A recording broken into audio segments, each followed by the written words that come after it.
It's Sunday, which means nothing because we're still in our house. Do not go to church. I beg you, Jesus makes house calls. So I am making beer bread. I'm gonna have to make it really fast because the hellions are loose.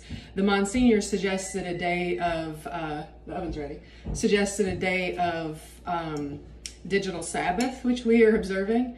The thing that Monsignor does not have is any children, so he can't possibly understand what this costs. But it's good. It's been good. I've not looked at anything. Oh, see, there's one now. They're sneaking up. Okay, so I have in this bowl flour. I have 3 cups of flour. I actually have 2 cups of flour because I wanted to show you, I have 2.5 cups because I wanted to show you my last little thing. Because this is something that might actually come in handy if you're not somebody that bakes regularly.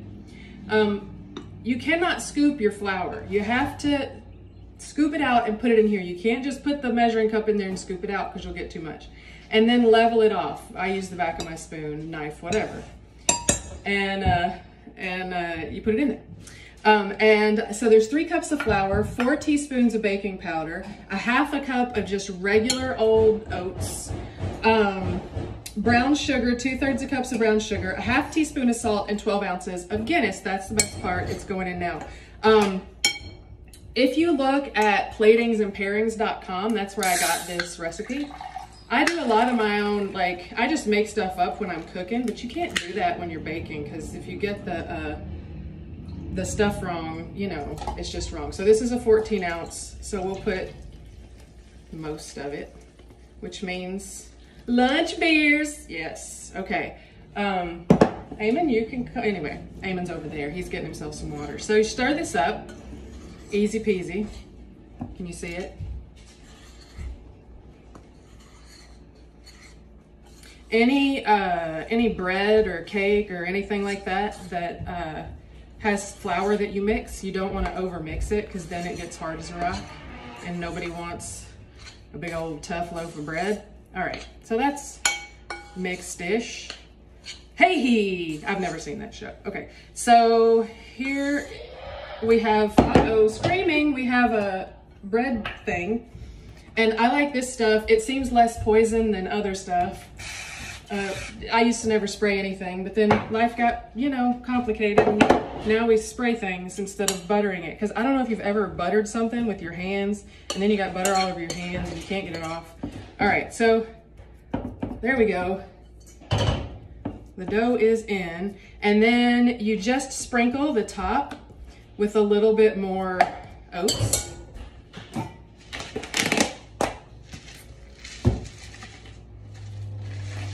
And that's it.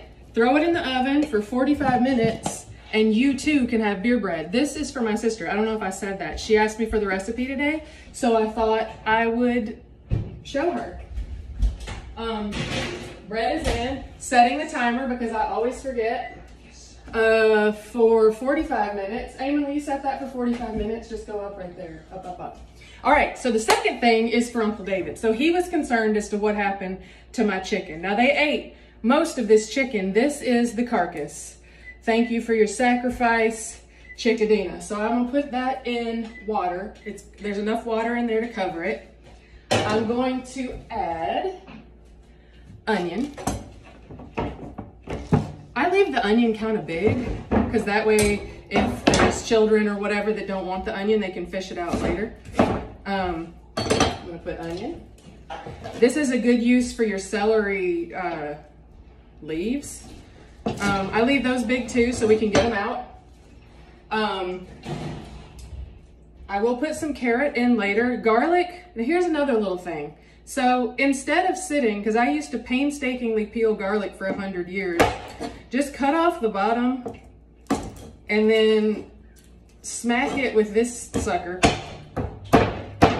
Yeah, and then you get like smushed up, perfect, ready to use garlic. Throw that in there. And that's it. Oh, bay leaves. I love bay leaves. I put them in everything. Did you see that thing where they were posting pictures of food from Chipotle that had bay leaves in it and people were acting like Chipotle had lost their mind because there were leaves in their food? Those were bay leaves. I'm putting some Elisa Pope's rosemary in just because I feel like it's good witchcraft to use your friend's things in your soup. Putting some thyme. This would be better if it was fresh, but I don't have it. And lately, instead of noodles, because they get so mushy, I've been using rice in my chicken soup and I really love it. So I'll put like a cup of rice in there later. I will let this go for probably 3 hours just to get a good rich stock, and then get all that out, strain it so you have just the chicken stock, cut up some carrots, cut up some celery, put the rice in, and you can put your leftover chicken bits if you have any, like, or you could get a whole nother chicken and add that, but I probably weirdly won't put any more chicken. I'll just have them eat this and put some veggies in there and make it more of a thing. So, happy Sunday. I hope you're still okay out there.